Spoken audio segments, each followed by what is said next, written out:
का इस वीडियो में अभिनंदन और स्वागत करते हैं।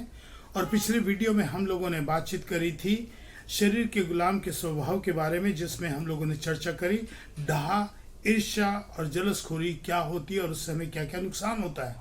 आज हम इसका दूसरा भाग लेते हैं, शरीर के गुलाम का स्वभाव पार्ट 2 में लड़ाई झगड़े फसाद कहाँ से आए, इसके बारे में हम आज कुछ जिक्र करेंगे। लेकिन इसके बारे में जिक्र करने के पहले हम ये देखना चाहेंगे कि परमेश्वर का वचन इसके बारे में क्या कहता है। तुम में लड़ाइयाँ और झगड़े कहाँ से आ गए? क्या उन सुख विलासों से नहीं जो तुम्हारे अंगों में लड़ते फिरते हैं? तुम लालसा रखते हो और तुम्हें मिलता नहीं, क्योंकि तुम लड़ते झगड़ते हो। जी हाँ, देखिए क्या ये लड़ाई झगड़े तुम्हारे में कहाँ से आ गए, ये परमेश्वर का वचन कह रहा है। वो भी अचंभा कर रहा है कि लड़ाई झगड़े हम लोग के बीच में कैसे आ गए हैं, क्योंकि परमेश्वर ने अपने वचन में हमेशा ये सिखाया, एक दूसरे से प्रेम करो, अपने पड़ोसी से प्रेम करो जैसे तुम अपने आप से प्रेम करते हो। इसीलिए ये वचन कहता है कि तुम्हारे में लड़ाई झगड़े क्यों आए, क्योंकि हमारे शरीर के अंदर ये लालसा और ये जो हमारे में जो घमंड और स्वार्थ की भावना है, इसकी वजह से हमारे लड़ाई झगड़े होते हैं। तो हम लोग देखना चाहेंगे जल्दी जल्दी से कि लड़ाई के झगड़े के कारण क्या क्या हो सकते हैं। इसका पहला हम उदाहरण देखना चाहेंगे। हम अपनी पहचान बनाना चाहते हैं। हम अपनी पहचान कैसे बनाना चाहते हैं? हम अपनी दादागिरी दिखाते हैं और हम ये कहते हैं कि मैं बता दूंगा जब वक्त आएगा मैं कौन हूं, तो जानता नहीं है। दूसरा कारण उसे सम्मान पाने के लिए, है ना, हम लोग ये देखते हैं कि जब कोई फंक्शन होता है, अगर उनको अच्छी जगह बैठाते नहीं, उनका स्वागत अच्छी तरह से नहीं करते, तो कुछ लोग बुरा मान जाते हैं और वो सम्मान पाने के लिए कहते तुमने तो मुझे अच्छी जगह बैठाया नहीं, तुमने मुझे सम्मान नहीं किया, तो लड़ाई झगड़े शुरू हो जाते हैं। फिर एक प्रभाव डालने के लिए भी एक झगड़ा होता है। इंप्रेशन डालने के लिए, किस तरह का एम्पायर, तुम मुझे जानते नहीं हो, मैं कौन हूँ, मैं किस किस को जानता हूँ, ये इस तरह से प्रभाव डालते हैं। एक स्वार्थ की भावना होते हैं। You know, selfishness also can bring dispute among us. हमारे बीच में लड़ाई झगड़ा क्या आता है कि हम जब हमारे में स्वार्थ की भावना होती है, सिर्फ हम अपने लिए सोचते रहते हैं। एक और है आपसी फूट। बहुत बड़ा कारण है ये कि हम लोगों के बीच में आपसी फूट होती है और जब हम बिना मतलब के मतभेद के लड़ाई झगड़ा करने लगते हैं। और एक कारण और भी है, गुस्सा करना। गुस्सा तो खैर बहुत बड़ा कारण है लड़ाई का, कि हम अपने गुस्से को कंट्रोल नहीं कर सकते और इसकी वजह से हम अपने गुस्से को कंट्रोल ना करने की वजह से उतावले हो जाते हैं। और एक और कारण है लड़ाई झगड़े का, परिवार में आपसी फूट। प्यारे भाइयों, आज के वक्त में, वर्तमान काल में ये बहुत हो रहा है। परिवार टूट रहे हैं, बच्चों में, माँ बाप में प्यार मोहब्बत नहीं है, हम लोग मतभेद कर रहे हैं और हम लोगों में, परिवारों में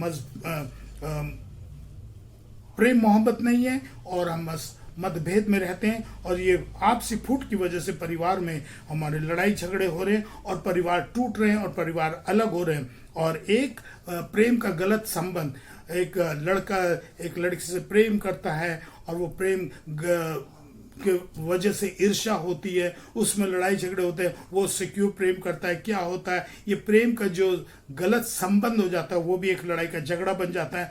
पद की प्राप्ति के लिए किस्सा है कुर्सी का। कुर्सी पाने के लिए हम लोग क्या क्या नहीं करते, लड़ाई झगड़ा करते हैं। एक और कारण है वो जो हम घमंड करते हैं।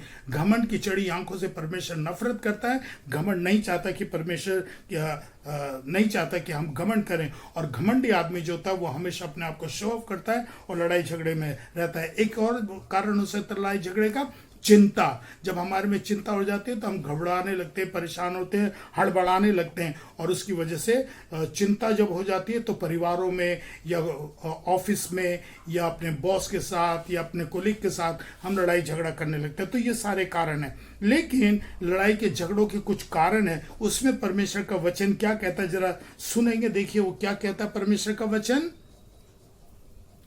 पर मूर्खता के विवादों, वंशावलियों और विरोध और झगड़ों से जो व्यवस्था के विषय में हो बचा रहे, क्योंकि ये निष्फल और व्यर्थ है।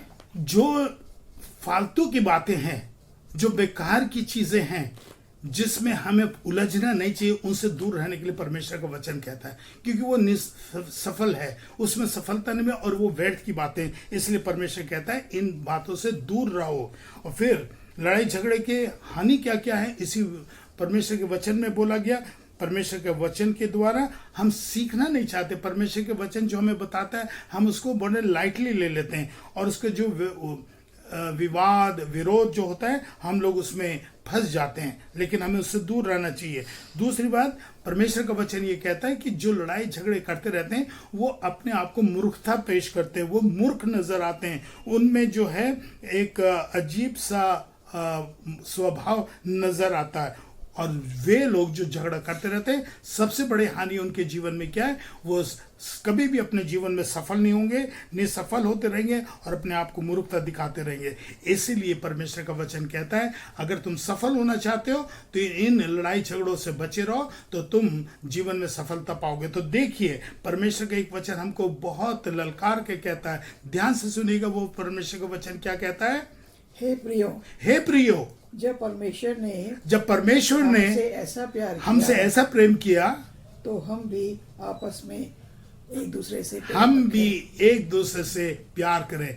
हम लोगों ने वीडियो कैसे शुरू किया था, हे तुम लोगों में लड़ाई झगड़े कहां से आ गए, क्योंकि परमेश्वर भी अचंबा कर रहा है, क्योंकि परमेश्वर कहता है मैंने तुमसे प्यार किया है तो तुम भी मेरे से प्रेम करो। परमेश्वर का वचन ये भी कहता है, वो ये कहता है कि तुम अपने पड़ोसियों को अपने समान प्यार करो। परमेश्वर ने हम सबको प्रेम करना सिखाया। मेरे प्यारे भाइयों बहनों, लड़ाई झगड़े से कुछ नहीं मिलने का, सिर्फ मूर्खता नजर आती है, स्वार्थ निसफलता आती है, व्यर्थ की बातें होती है। परमेश्वर कहता है तुम एक दूसरे से प्रेम करोगे और तुम अपने जीवन में सफलता पाओगे। परमेश्वर के इस वचन को ध्यान से समझे। आजकल का वक्त बहुत खराब है, लोगों के नाक पे गुस्सा है, जरा जरा सी बातों में लड़ाई झगड़ा करने लगते हैं, तू मैं करने लगते हैं। हमें थोड़ा सा दिल आशा रखनी चाहिए, हमें थोड़ा सा दीनता नम्रता रखनी चाहिए। परमेश्वर कहता है एक दूसरे से प्रेम करो। हमें प्रेम करना सिखाओ प्रभु, जिससे कि हम प्रेम से अपना जीवन जी सकें। हम आप सबको धन्यवाद देते हैं और प्रार्थना करते हैं कि प्रेम का जीवन जिए। धन्यवाद।